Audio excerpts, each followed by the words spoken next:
Hello, welcome back. Kyle with Top Mint Games. I'm going to go over my updated Chane Classic Constructed deck profile.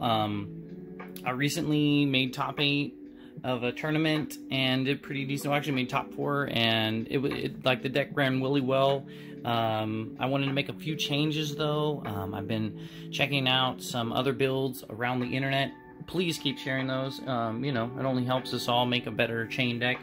I implemented some of them, and then I have some unique ideas too that actually work really well. Just how the math and everything works out. And I'm gonna go complete with this deck. I've got a sideboard strategy for basically every main matchup that you're gonna play against. And then I even have just like a generic build.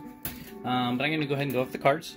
So we play, well, actually we don't play that one. We play Chane Bound by Shadow. This is the classic constructed one, and you know, he's great.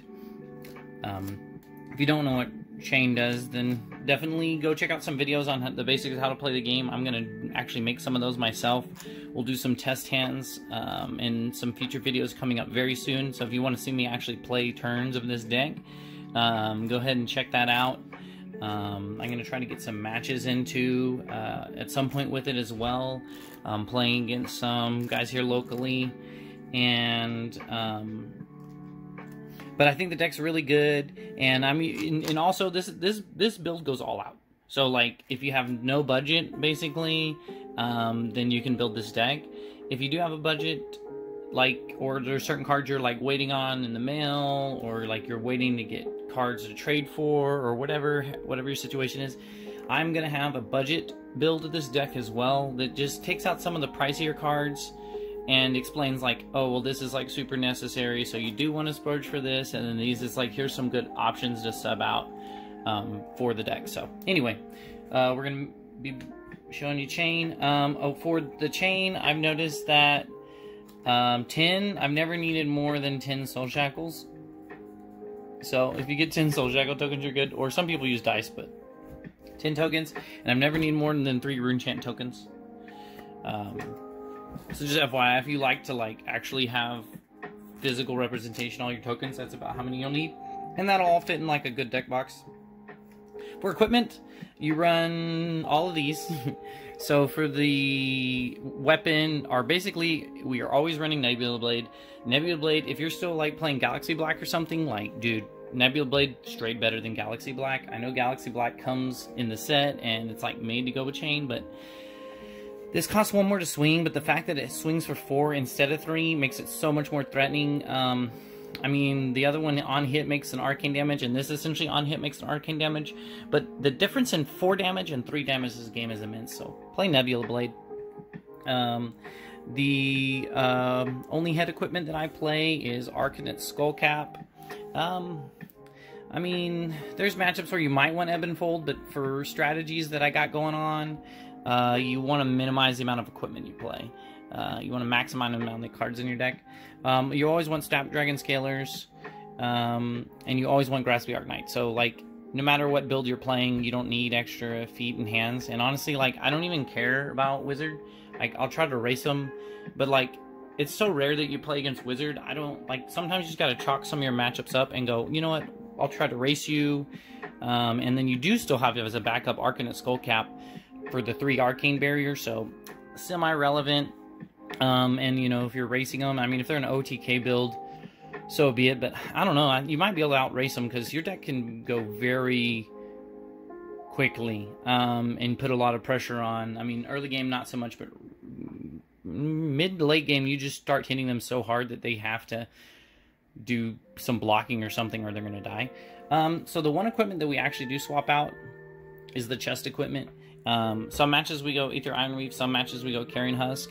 I mean, there's arguments for other equipment here, but I think this is the best. Like, straight up. Better than Tunic, better than anything you could play. I think this is the correct one, because especially in your ninja matchup, it blocks for 1 as the main reason. And, I mean, every now and then Tunic will get you, like, 1 or 2 more resources throughout the game than the 2 this provides. But the fact that it provides 2 in 1 turn, the fact that it's super easy to activate, and the fact that it blocks and still cracks for resource, I think it's just really good. I prefer either Ironweave. Some people even say they like Bloodchief Skeleton, which isn't bad, but you hardly get a lot of rune chance in this deck. I mean, even with the Nebula Blade, and even with like the Meet and Greet and the Moravian Skies and stuff, you rarely have maybe one. Like I said, I think at one point I had 3 rune chance in play. That's the most rune chance I've ever been able to have in play with this, so I just don't like Bloodchief Skeleton for that reason. I mean, it's great at blocking, but I would just rather have either Ironweave because I'm actually going to get 2 resources guaranteed. I mean, that could be incorrect. I don't know. The Bloodchief Skeleton, I guess if you have 1 rune chant, like, you get 2 mana, so that might be correct. I'm not sure, but I don't even have that, and I'm not planning on getting Crucible cards until the Unlimited reprint. But there's arguments for both, because this doesn't have Blade Break. It has Battle Worn, so you can still block with it and still do it. Anyway, but these are the equipments you use. That's all the equipments you need.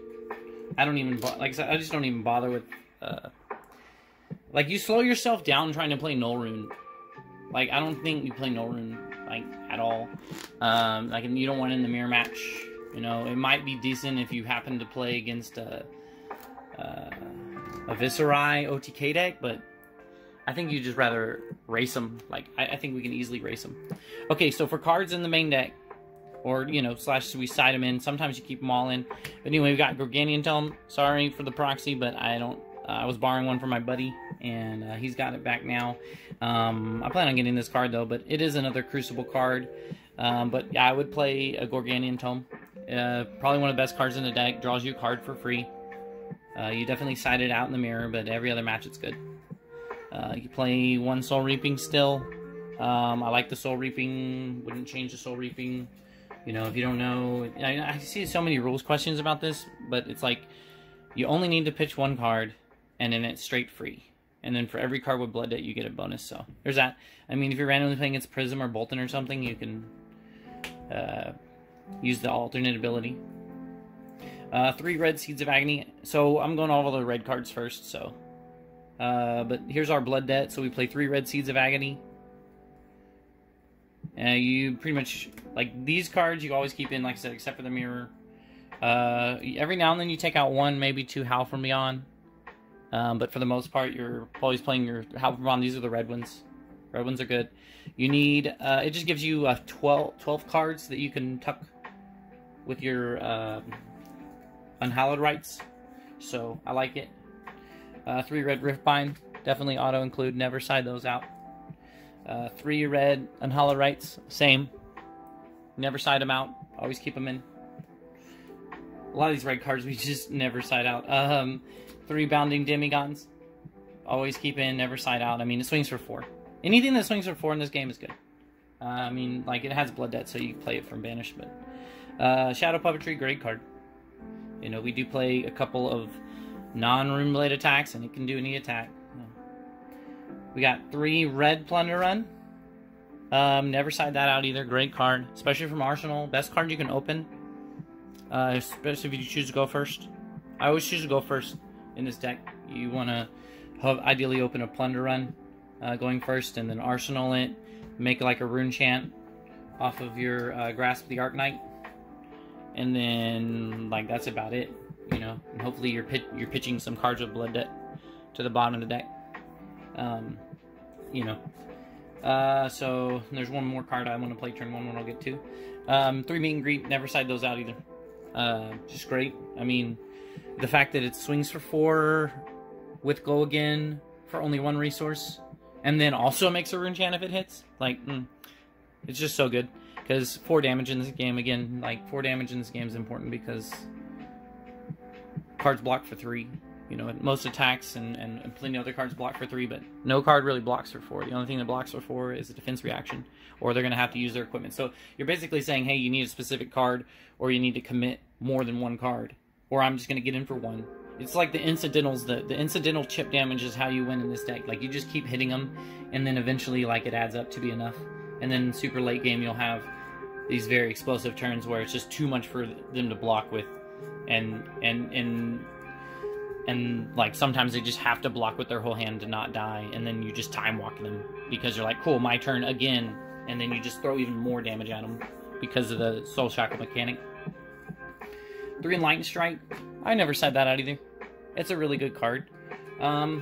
It's not the best card in the deck, but the Enlightened Strike, it definitely makes it to where you can, I don't know, just like, if you have those subpar hands, and you can randomly, like, tuck Gorganian Tome in the mirror, but I still side the Gorganian Tome out. I just think it's too risky to try to go with that route, because that's the only way to get rid of Gorganian Tome in the mirror. You don't want to accidentally, like, draw it early, have to play it, basically. You know what I mean? You can't even pitch it. It has no pitch value. And then you're just going to give your opponent the ability to draw 2. I mean, they might not be running Gorganian Tome, but if they're playing an optimal build, they are. And, I mean, it's a mind game. You could be like, well, I think they're going to side it out, so I'll keep mine in. Like, sure, you can do that, but, I mean, it's a good card, but I don't think it's that busted to where I want to risk it. Like, I don't even want to risk it because I don't want my opponent to, like, be this, like, what if they're both trying to out-mind game you, and you just happen to draw yours early. But anyway, Enlightened Strike's a great card. I mean, the fact that it has Go Again, like, Go Again's important in this deck because, like, late game, you know, you're just trying to go really wide. Meet and Greet gives you Go Again. Shadow Puppetry gives you Go Again. You know, Chane obviously gives you Go Again. But you need as much Go Again as you can possibly get. Command and Conquer. I don't play this every match. There's some matches where we side it out. It's a good card. It's not like a must-have. I think it's worth playing because the matches where I do want it, the matches where I want to just put my whole deck in a pile and just say, let's do this with like a 74-card deck, or, yeah, 74, like, there's matches where I play 74 cards. Like, I literally am playing my whole sideboard just because of this is the numbers. Like, there's some decks that are going to try to grind you out. Anyway, those decks that try to grind you out, they also like to arsenal cards. So, and they also like to play defense reactions, like Ninja, Bravo. So I love Command and Conquer in those matches, the grindy matches. I do approve of that. Last red card, well, no, not last red card. We got one more red card, but the other one we don't play every match. Again, sorry for the proxy, but I want to play 3... I don't know if you can actually see those, but play 3 Razor Reflex, the red ones. Gives you the +3. I mean, +3 is basically like another attack in this game. It's another card. Like, if they block, it just negates their block. It's like, hey, I negated your block. Plus the fact that it gives Go Again on literally everything in your deck except for Command and Conquer. And then Soul Reaping. Okay, sure. Like, literally, it can target everything else. And then you're playing a sword with your Nebula Blade. So, literally, you can raise a Reflex Nebula Blade. So, it's good. It's really good. So, you got that going on. Last red card. Chains of Imminence. I play this in any matchup where I'm just throwing my whole deck in, with, I think, the exception of Prism, which, stay to the end of the video, I am going to go over my sideboards for, like, every match. But, like, Katsu, I name Flick Flack most every time off of the chains. I mean, every now and then you'll pitch it or something weird, but usually you're playing it. It's weak to pitch the red cards, so... I mean, Flick Flack usually, like, just blindly. I mean, sometimes you get some intel, or, like, just have, like, you can just go, oh, well, the only way they win is if they play this card, and you're like, cool, well, then just name it with Chains of Imminence, and then they can't. Or, like, if they wanted to block with their equipment, like, it's insane in the mirror match.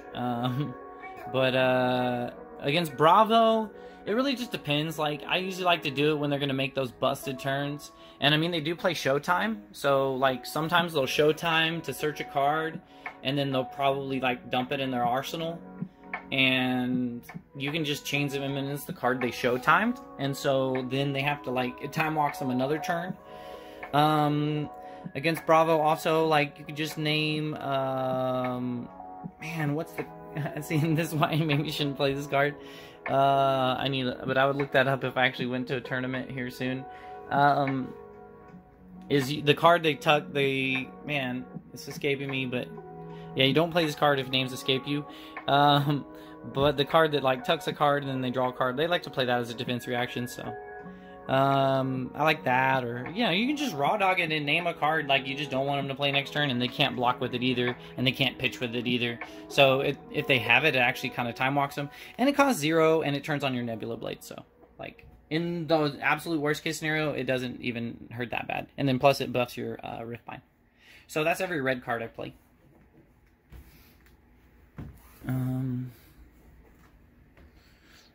Plus the Gargantuan Tome, which is not anything. Okay, so yellow cards, don't play a lot of yellow cards, but we do play a few yellow cards. Okay, best card in deck, like seriously, probably like, I mean, there's other good cards, but this is definitely the best card. This produces some of your best turns. If you're playing a budget build, just splurge for this card. I know it's like 40-50 bucks, but it's worth it to play 3, even in the budget build. Like in my budget build, I'm still gonna say you should play 3 of this card. It's just that strong. Like in Lightning Strike, Command and Conquer, like they're good cards, but they're not like amazing. But this card is just like amazing in this deck. Like if you can only get one of the high-end cards, if you can only get, like if you're not gonna get a legendary equipment or anything, like I think getting these is better than getting like Carrion Husk. I think getting these is better than getting like maybe even Grasp of the Arcanite. Like, I think Art of War is their most important, pricier card for this deck to pick up, so. It's just so good. Most every match, you're doing the +1 attack and then drawing cards. You know, you're going to banish a card with Blood Debt, so it's like, it actually gives you that +1, because you're trading in 2 cards to get 3, because you don't actually use up the one you banish. Like normally it breaks even in other decks on the draw, but this one actually nets you a card. So the fact that it nets you a card and then gives all your attacks +1, and when you're going wide, like you usually want to save this. Like there's plenty of times where you arsenal this card because you want to use this card. It's like sad if you banish it, and like the games where you banish 2 are just so much different. You know, and you just want to maximize this card as much as you can. And every now and then, just depending on your hand and how things are going, you'll go again, but it just depends. Like most of the time it's still always +1, because you'd rather just +1 like 3 or 4 attacks, and then instead of go again that last card, like just arsenal it. So you know, usually you're going for the +1. You play Yellow Seeds because it's good. Like you never hate seeing Seeds. It's like not the best card in the game. Like I think people overhype Seeds, but like you definitely play it because it's kind of the grease of the deck. Like it really just smooths things over and makes things work. It's not like busted, but I mean your busted turns involve it, and it's just kind of free. Like it's literally 0, turns on your Nebula Blade. You can play it from Banished Zone. You know, there's plenty of there's plenty of turns where I just don't play this card. Keep it in your Banished Zone for like a setup turn. But it's still great, and like I think this is the best Seeds. Yellow is the best Seeds because most everything in your deck costs 1 or less. I think with the exception of, like I said, the Command and Conquer and the that one card, Soul Reaping. Other than that, like yellow procs all of them, and then yellow pitches for 2 as opposed to 1. So like I think yellow is just better than red. So if you're in a situation where you're using your unhallowed rights, like bottom the yellows, don't bottom the red. Yellow's better. Another yellow card. I'm on 3 yellow Riftbind now. Like I kind of I was just running 1, but I came around on this card just for the way the numbers work on like making, and it swings for 3. Or not, usually even 4. Like it usually always swings for 4, because like usually if you're playing it, it's not that hard to get 2 non-attack actions. So again, it's a card that costs 1, swings for 4 at least, and the fact that it also pitches for yellow is nice, you know, because like, or especially earlier in the game, you want to be pitching your Blood Debt cards, and so the fact that it's yellow is like really nice. Last yellow card we don't play this every matchup. Like we play these every matchup. We play, sometimes we side these out, sometimes we'll side out like 1 or 2 and keep 1 in, and on the yellow Riftbind, it just depends, I'll go over that. But Dimensional Crossroads is the kind of card, you're either playing it or you're not. So when I do play this card basically goes hand in hand with the Aether Ironweave. When you're playing Dimensional Crossroads, you play Aether Ironweave and you cut your Carrying Husk. Just because these are for when you're just jamming your whole deck and you're playing that grindier game. I mean, you're not trying to grind. You're still the aggressor in the match. Like, by all means, you're not playing the control deck in that matchup. But just throwing more cards in your deck and then playing this card gives you more of that staying power. You know, that just incremental, like, hit you, and you're going to grind them down eventually. So that's the plan there. But this is when you bring in the Aether Ironweaves, is when you're playing this card.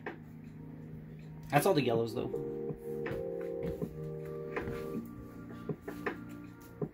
Okay, next up, we got our blues. Let's see, probably the best blue card is Shadowverser. I mean, it gives itself go again for almost no drawback.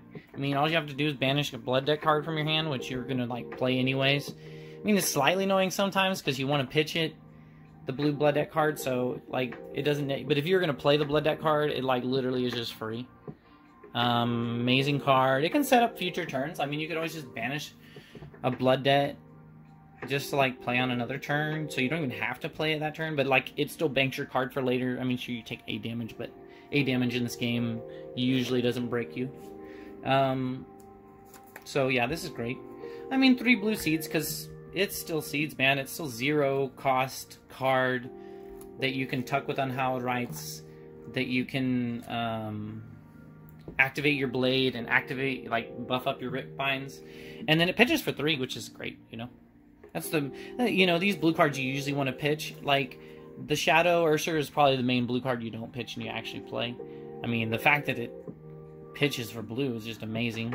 I mean, it's kind of insane that they made that card pitch for blue. Mauvrion Skies, I mean, we play it sometimes. It's like 50-50 on pitches and on actually playing. I mean, it's great. It gives us some go again. Like, most everything in your deck's a Rune Blade. So, it does that. Plus, like, the incidental, like, if it hits, get a Rune Chane is kind of nice. But yeah, the fact that it costs 0 and it pitches for blue is great. Only drawback cards is it blocks for 2, which a lot of the these cards do. Like, a lot of our blue cards don't block well, but that's okay because we usually don't want to block with the blue. I mean, it sucks if you got a whole hand of blue. I mean, this is the best blocking blue, but you usually don't want to block with it. You want to actually play it. So you usually don't block with your blue, like, at all.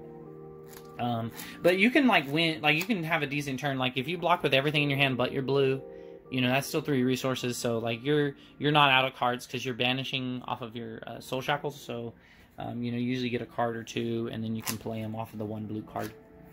You know, even if it's 2 cards that don't give you, like, if your hand is literally just a blue card, and then you banish, like, 2,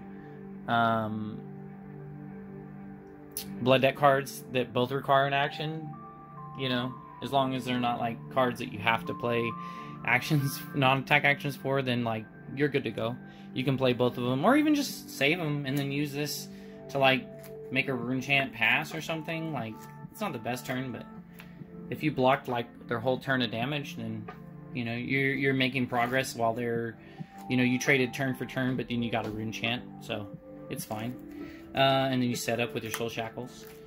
Okay, next card to play blue is, we played 3 blue Riftbind. I mean, it pitches for blue. We don't want to play this, but the fact that we can play it's nice.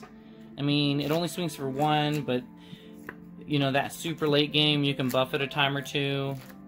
I don't know, this could be actually, I'm thinking I might want this to be, instead of the Riftbind, I might want to make them the blue, that one card, blue Unhallowed Rites. Because blue Unhallowed Rites swings for 2, which this will do the same, but the fact that the blue Unhallowed Rites tucks is nice because in those grindy matches you can use it to tuck, so still 50-50 on if you want blue Riftbind or blue Unhallowed Rites. I think it's probably blue Unhallowed Rites. I just don't even have them with me, but I would highly recommend that. Like, I would definitely commend you if you decide to play the blue Unhallowed Rites instead of these Riftbinds. Our last blood deck card, and we don't have this every matchup, is 3 Invert Existence. I mean, it's great in the mirror, and it's decent in other matches, and it can win you games sometimes, so... I mean, it's bad in some matches, but you just side it out on those, because those are the matches where you want... The matches where it's bad, you want a 60-card deck anyway, so you could use some extra cards just to throw out of your deck. So I always keep these in, because you can always just pitch them. Like, that's the cool thing about your blue cards. So I always have 3 blue Plunder Run, because Plunder Run's like one of the better cards to open. Like, if you could just arsenal this, like... Unless I'm playing against an instant heavy deck like Prism or Wizard, I always go first. And then, like, literally I want to spend my first turn, like, making a Soul Shackle, making a Rune Chant token, arsenaling a card, not swinging, passing turn. Like, you get to put your Blood Deck cards on the bottom of your deck, because you're pitching them. And it's like a really good turn 1 play, and then just increases the odds of that. And this card is so amazing for the fact that it says the next time an attack action card you control hits this turn, draw a card. So it doesn't actually say, like, your next attack action card gains. Like, if this hits, draw a card? No. Like, so if you play this, I mean, from Arsenal, ideal, but the blue one is fine, just throw it down. Or most of the time, like I said, you're pitching it. You don't want too many blue cards that give you blood deck, because you don't need too many blood deck cards in your banish zone sometimes, or, like, you can't actually play them all. You don't want to just take damage for no reason. Like, you do have some grindier matches you try to play. But anyway, the blue Plunder Run... like, it still threatens that card draw. Like, if you're taking those big go wide turns, it's going to buff your Rift Bind, and then it's going to go, alright, swinging with this. Does it hit? Okay, cool. I draw a card. If not, then they fully block it because they don't want you to draw a card. Like, you just keep giving threat after threat after threat, and they have to block all of them, or you're going to draw your card, because, like, literally every attack action card that hits could potentially draw a card. I mean, once you get the draw, you don't get to draw again. You'll never draw 2 cards off of one of these. But the fact that it's there, it's, like, nice. And, dude, imagine if you, like, had double Plunder Run. Like, you had a red one from Arsenal and then a blue one. It's like, dude, like, I'm going to draw 2 cards in the next thing that hits. So, like, if you're playing 3 attack actions, like, good luck. Good luck not letting me draw 2 cards. So, I like the blue Plunder Run. I'm a fan. Another blue card I'm kind of a fan of right now, the Razor Reflex. And here in a minute, we're almost done with the deck, and I'm going to talk about cards I cut and why I cut them.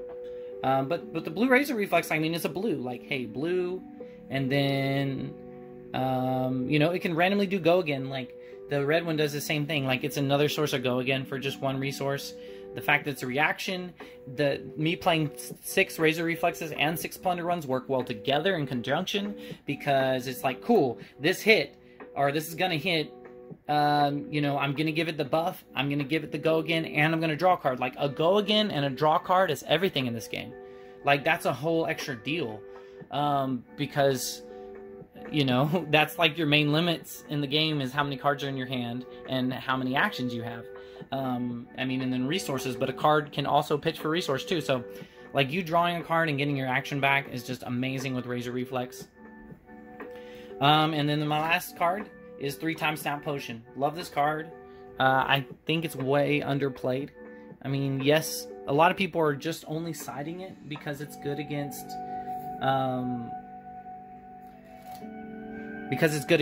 Prism, which, right, you know, they're going to want to Arclight Sentinel you. That's their plan against you. They want to Arclight Sentinel, and so this can stop that, because you can go, okay, you already have the Arclight Sentinel out. Like, ideally, you get in with an attack as your first action for priority, because if they have an Arclight Sentinel, they can't just jam it on your turn. Like, they don't get priority till your action phase, and you get priority first in your action phase, so you could just, like... Which is rare, but, like, let's say you just, like, put an E-Strike on this. Like, you just sense that they're going to Arclight Sentinel, or they're, like, already trying to do it, and you're like, whoa, I have priority. You could just, like, jam, and then the Razor Reflexes help with that, too. You could just jam an attack, give it go again, and then, like, obviously, then they're going to play the Arclight Sentinel, because they're going to get priority, like, you know, while the attack's resolving multiple times, they're going to have priority. So then they can play it, but you have your go again. And then if you have this time stamp potion just, like, sitting there waiting for their Arclight Sentinel, then you're like, cool, pop this. Swing into the Arclight Sentinel with, like, something dumb, like your weapon or something. But you still have your floating action point. Like, the combat chain closing, yes, will nerf go again, but, like, this is not go again. This is just a floating action point. So your attack doesn't actually have to resolve. But this is also a good card because I love opening this card. Like, turn 1... I mean, it pitches blue, doesn't block, but pitches blue, But if you open this turn 1 in a plunder run, golden. Like, you could have, like, ideally your opening hand is a plunder run, a time stamp potion, and then like 2 blood deck cards. And then you're going to pitch both blood deck, ideally 1 red. You need at least 1 red blood deck card, because then you can activate Grasp of the Arknight, pitch your red one, and then pitch whatever other card. It could be a blue, but you can still pitch that way. Activate your Grasp of the Arknight, make a token. Then you can, you got Plunder Run and Time Stamp Potion in your hand. Then you just activate Chane, get the go again. You're not actually going to use the go again from Chane, but you have a Soul Shackle token set up and ready to go. And then you play your Time Stamp Potion, and then you pass turn, and you arsenal the Plunder Run. So now you have Arsenal Plunder Run, Time Stamp Potion in play, a Rune Chant token, and like blood deck cards on the bottom of your deck. And you literally didn't swing, and you went first, so your opponent doesn't get a mulligan. You know, some people even choose to go first. They're like, I'll go first, or second. They choose to go second. They're like, I'll go second. And you're like, cool, that's fine. Like, I love going first with this deck. The only reason I don't want to go first is if they're playing Wizard or Prism because of instants. Like, I don't want them, because they don't need you to swing to cast their instants. So they'll just cast instants and then reload and get a free hand. Like, that's, you don't want them doing that. So always go second against those 2 decks. But every other deck I go first, because, I mean, you don't always draw that opening hand, but you might. And even if you don't, like I said, even just arsenaling a card, making a Rune Chant token, like pitching a couple, you know, you're making a climb towards an advantage. You're gaining resources, whereas your opponent gains nothing, and then they take a turn, you know, and you already have your Soul Shackle ahead. Like, it just gives you a boosted turn on the Soul Shackles in relation to their turns. Okay, so cards I'm not playing, cards I cut. Let's see, I got them right over here. Actually, let me show you the cards I cut. I was running. You might have not noticed that I'm not running them. Well, I wasn't running these before, but these are consideration. Vexing Malice.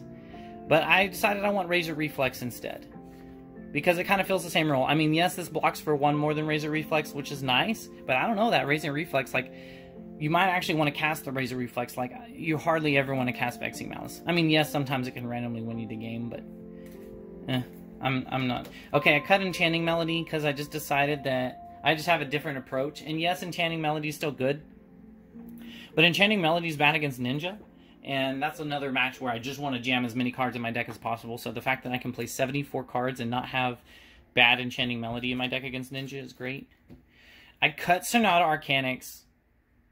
I'm still a fan of this card, but you can't play Razor Reflex, especially 6 Razor Reflex and this card.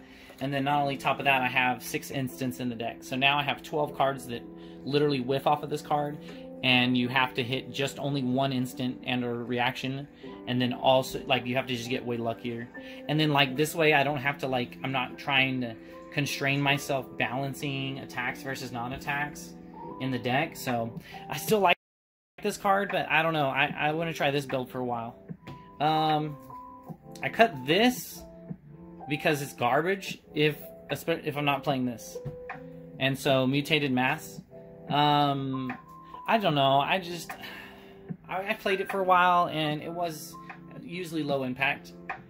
And I felt like I had to play it to not take damage. So I'd rather just play the Razor Reflex or the Plunder Run, which is essentially what I cut it for. Because they won't damage me, and I won't have to play them for my Banish. Other cards, I was playing like 1 Oath the Arknight. I cut that because, again, like, the only reason I was playing it was because of Mutated Mass. So I don't have to play garbage cards in my deck now if I'm not playing Mutated Mass.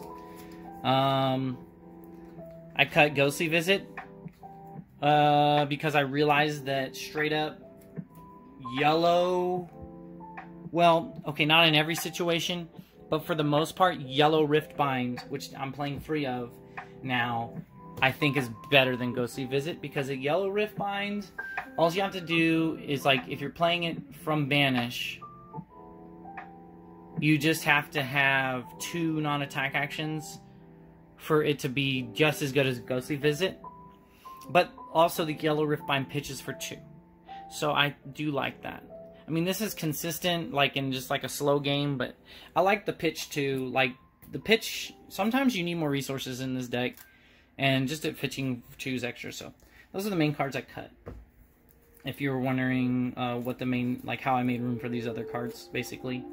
Also, like random cards I sometimes want to play is like Energy Potion. I don't know, like maybe 1 or 2, just increase, like instead of the Razor Reflex maybe or something, increase the odds of me ripping this in my opener to just, like I said, like go first. I mean, it involves a lot, but like you got to play the odds, and you can't play those odds unless you put them in your deck. You know, you got to show up with it. And so this would increase the odds of being able to play Potion, play Plunder Run, Arsenal 2 cards, make a Rune Chant, pass, which is a great first turn, best first turn. Sideboard. Okay, so this is what I side out. Because essentially that's how this game works, and that's how I always viewed it when I was playing other card games, is like, I would make notes on what I'm siding out. I mean, Yu-Gi-Oh! You can't bring in sideboard notes. But in Magic and in Flesh and Blood, in the tournament rules, you can bring in sideboard notes. You know, you can't look at them in the middle of the game, but you can look at them like while you're sideboarding. So always, you know, bring your old sideboard notes to the match, you know, especially competitive tournament. And you don't have to stick to it. Like, if just based on your opponent and you know they're playing like something slightly different, like you can modify, but it's nice just to have them there to remind yourself sometimes, go, oh yeah, that was my plan was, and then go from there. So against Katsu, against Bravo, this is my plan. 74 card pile. Cut the Carrion Husk. Play these equipments. Play the Ether Iron Weave instead of the Carrion Husk. Like, literally, this is the only card we're not playing against Katsu and Bravo. I mean, I like it. I like the 74 card pile. Like, it buys you literally, like, 2 turns, as opposed to 16 card deck. Like, that's what... Yeah, that's the extra 14 cards, so that's like 2 turns. Sometimes that's all you need is 2 turns. Like, I don't know if you play Chane enough, you might realize, man, it's like, man, I got exhausted. I just need like 1 more turn. It's like, well, if you had 74 cards in your deck, you'd get 2 more turns of action, you know. Especially if you're playing more conservatively throughout the match. You might even buy 3 or 4 more turns by how you play. So that's that. Just cut the Carrion Husk. That's all you do against Katsu and Bravo. Okay, against Prism and Dash, I still cut the Carrion Husk because we're playing that pile game, but instead of a 74 card deck, we're playing a 71 card deck. And the 1 card that I cut is the Chains of Imminence. Because I just don't think there's like amazing cards. There's not like high impact stuff to name against Prism and against Dash. Like I said, in Katsu, I like to name Flip Flack. Against Bravo, it just depends. Something Below. I'm telling you, that card, Something Below, is what I name a Bravo sometimes. Like on some turns, other turns, like I said, you when they show time, you do that. I mean, you could just name their equipment. Like, just name your equipment. Cool, you can't block with your 1 equipment this turn. Especially when they have that 1 card out that like buffs their equipment. You could just be like, cool, you can't block with that equipment that you really wanted to block with. But I do side, so against Prism and Dash, I side this out. So I'm still running 71 card pile against them. So there's 2 ways to side against Chane, and I don't know which one's correct. Like, I want to playtest both of these more and more, like, to figure out which one's better. But anyway, one of the plans is literally side out. So no matter what, against Chane in the mirror, you're going to want to side out this card here, in my opinion. Okay, Gorganian Tome. I just don't like to play that game. So, I side out Gorganian Tome. And then, if I do want to play that 73 card pile plan and just try to grind them out, and I'll play the control deck, that might be a good plan. That might not be a good plan. I don't know. But that's one way to go about it. Okay, other way to go about it is, instead of the Carrion Husk, you cut the Ether Iron Weave. And the Tome still. And then you just trim down to like your optimal 60 card deck. I found Type Snap Potion's not that good in that match. I mean, it's nice on the whole going first thing, but like later in the game, it's like, eh. So I cut a red Howl from Beyond. That's this card right here. And then I cut so since I'm not going for that like grindy game plan, you cut the Dimensional Crossroads. And then you also cut the yellow rift binds and the Command and Conquers. So this is, so that gets you, so that's 1, 2, 3, 4, 5, 6, 7, 8, 9, 10, 11, 12, 13, 14 plus our equipment. That gets us to a 60 card deck. So I like that for Chane, and you're just trying to go all out and race them and then just hope to get luckier and play better, basically, I guess. Like, I don't know if that's correct, but that's what we're trying to do. Okay, so against Warrior, though. So that's the Chane plan. Against Warrior, let's see, we're going to side out the Ether Ironweave. You know, we're against Warrior, you know, sometimes they have really big turns and you just want to, like, you're trying to race them.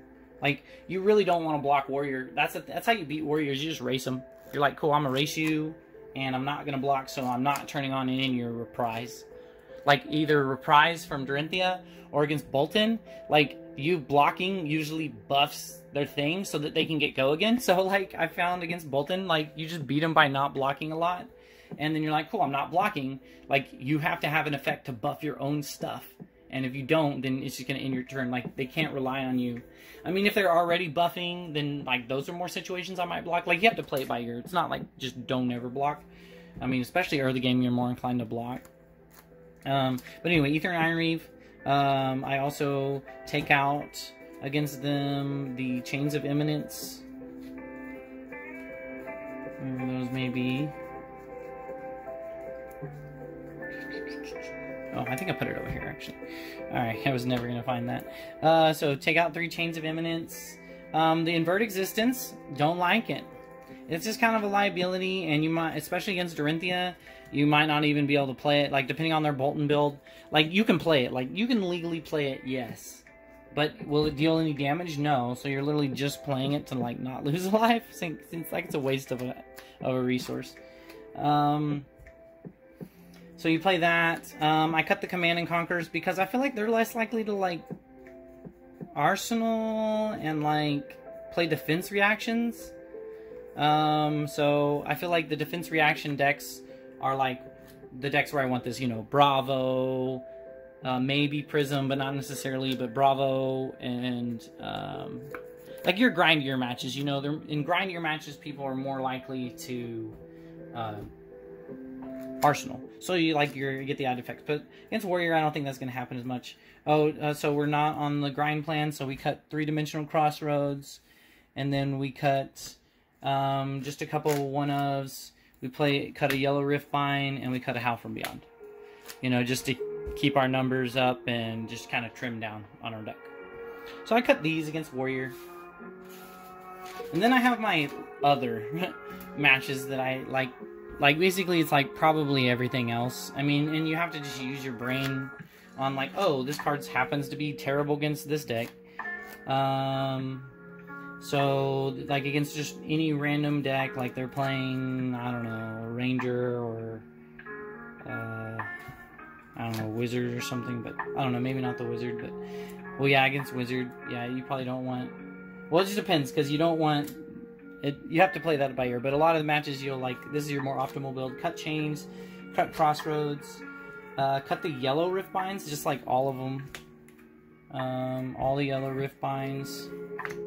And then cut all the Blue Rift Binds. Just cut them completely.